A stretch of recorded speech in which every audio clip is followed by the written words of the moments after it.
الحمد للہ وکفا وسلام علی عبادہ الذین اصطفی اما بعد فاعوذ باللہ من الشیطان الرجیم بسم اللہ الرحمن الرحیم قل کفا باللہ شہیدا بینی وبینکم صدق اللہ العلی العظیم۔ ناظرین کرام، خواتین و حضرات، السلام علیکم ورحمۃ اللہ وبرکاتہ۔ مسلسل کئی دنوں سے قرآن عظیم کی عظمت، اعجاز قرآن، اس کی بلاغت، مستشرقین کے اعتراضات، ان کے جوابات، قرآن عظیم کے نظام زندگی کے حصے سے ہمگیر اور ہر دور کے لیے ممکن العمل ہونے پر گفتگو ہو رہی ہے۔ گزشتہ درس میں نشست میں نے یہ کہا تھا اور عرض کیا تھا کہ جب کفار عرب نے قرآن پاک کے کلام الہی ہونے پہ شبہے کا اظہار کیا اور یہ کہا کہ یہ کلام الہی نہیں ہے، تو اللہ تبارک و تعالیٰ نے انہیں چیلنج کیا۔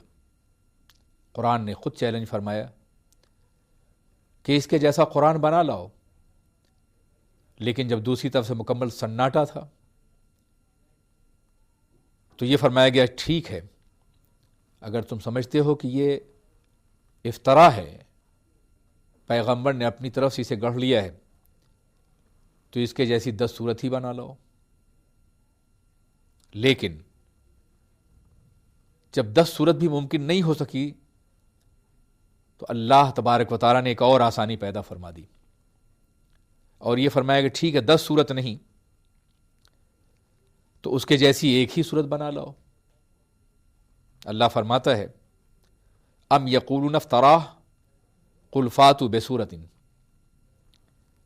وہ یہ کہتے ہیں کہ یہ افطرا ہے، پیغمبر نے اپنی طرف سے یہ بنا لیا ہے، تو اس کے جیسی ایک صورت بنا لو۔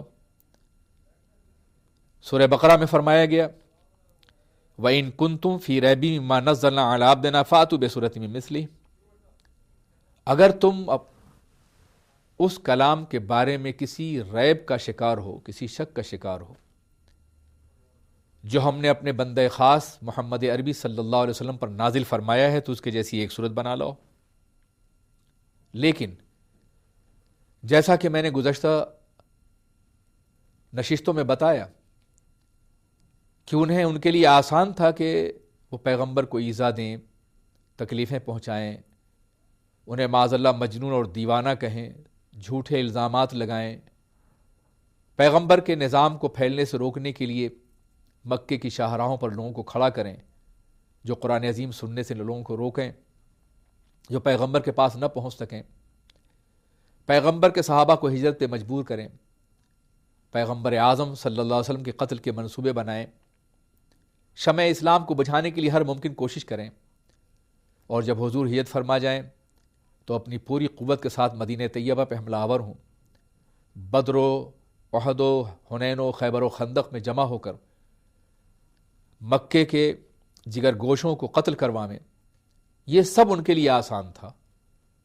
مگر یہ آسان نہیں تھا کہ وہ قرآن پاک کا جواب پیش کر سکے۔ یہی وجہ ہے کہ پیغمبر اعظم کو قرآن پاک کی سچائی کفا باللہ شہیدم بینی و بینکم، آپ ان لوگوں سے کہہ دیجئے کہ اللہ کی شہادت میرے اور تمہارے درمیان میرے لیے کافی ہے۔ جو کلام الہی کو جو کلام کو نازل کرنے والا ہے اپنے کلام کو، وہ گواہی دے رہا ہے کہ یہ میرا کلام ہے، تو اب میں کسی اور کی شہادت کی پرواہ نہیں کروں گا۔ تم اگر شہادت دو گے اس حق کی تو یہ تمہارے حق میں مفید ہوگا، اور اس حق کی شہادت نہیں دو گے تو یہ تمہارے حق میں نقصان دہ ہوگا۔ حضرات، قرآن پاک نے جب یہ چیلنج پیش فرمایا کہ تم اس کے جیسی ایک صورت ہی بنا لاؤ، چند آیتیں ہی بنا لاؤ، 10 صورت ہی بنا لاؤ، قرآن پاک کے مصر لاؤ، تو ایسا نہیں کہ ان آیتوں کا کوئی اثر نہ ہوا ہو۔ اس زمانے میں کچھ جھوٹے مدعیان نبوت تھے اور کچھ ایسے زباندان تھے جو اپنی زبان پر ناز کرتے تھے، انہوں نے اپنے طور پر بہت کوشش کی، اور تاریخ میں ایسی روایتیں موجود ہیں کہ ان کی کوششیں ایسی مضحک اور مضحکہ خیز ثابت ہوئیں کہ جب انہوں نے خود اپنی کوششوں کو پڑھا تو اپنے اوپر ہنسی آئی اور اپنے ہی تحریروں کو انہوں نے سوت کر دیا، اور جسے سنایا اس نے فلک شگاف کہے کہے لگائے۔ اب آپ سماعت فرمائیں۔ مسیلمہ کذاب جو پہلا جھوٹا مدعی نبوت تھا،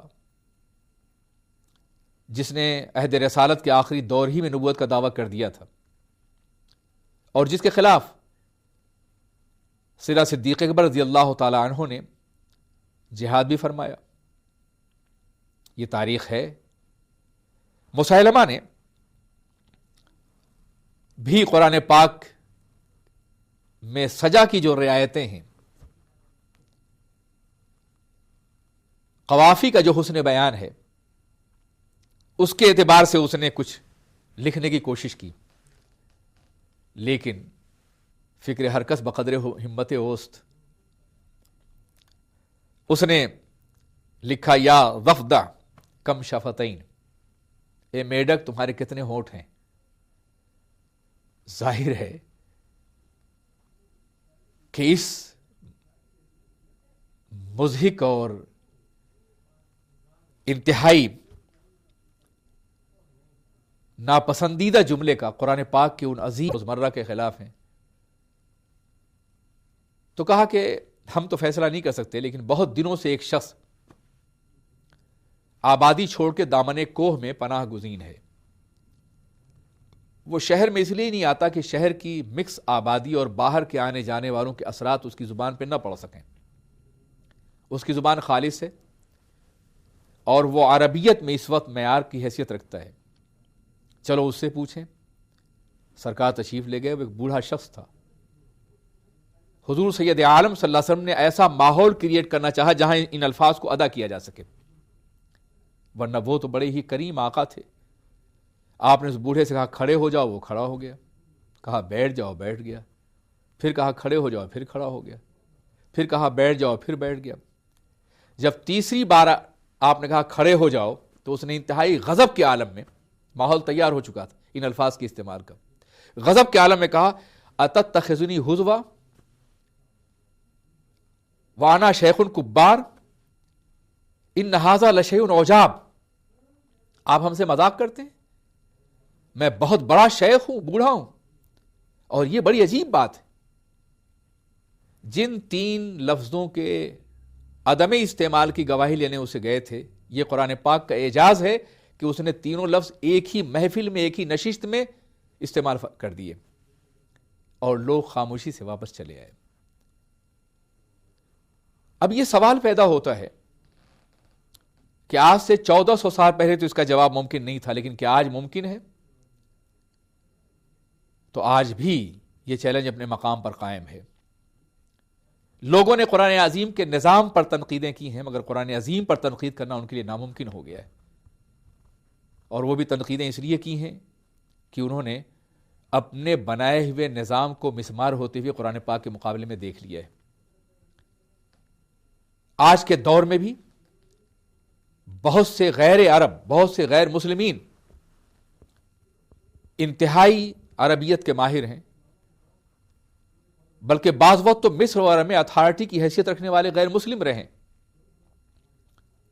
درجنوں کتابیں جو ادب کا شاہکار ہیں وہ غیر مسلموں کی لکھی ہوئی ہیں۔ بہت سی یونیورسٹیوں میں عربی ادب اور زبان کے پڑھانے والے غیر مسلم ہیں۔ چلیے کوئی مسلمان قرآن پاک کا جواب نہیں تلاش کرنے کی کوشش کرتا ہے اس لیے کہ وہ ایمان لایا ہے، تو یہ غیر مسلم تلاش کر لیتے۔ لیکن 1400 سال کا طویل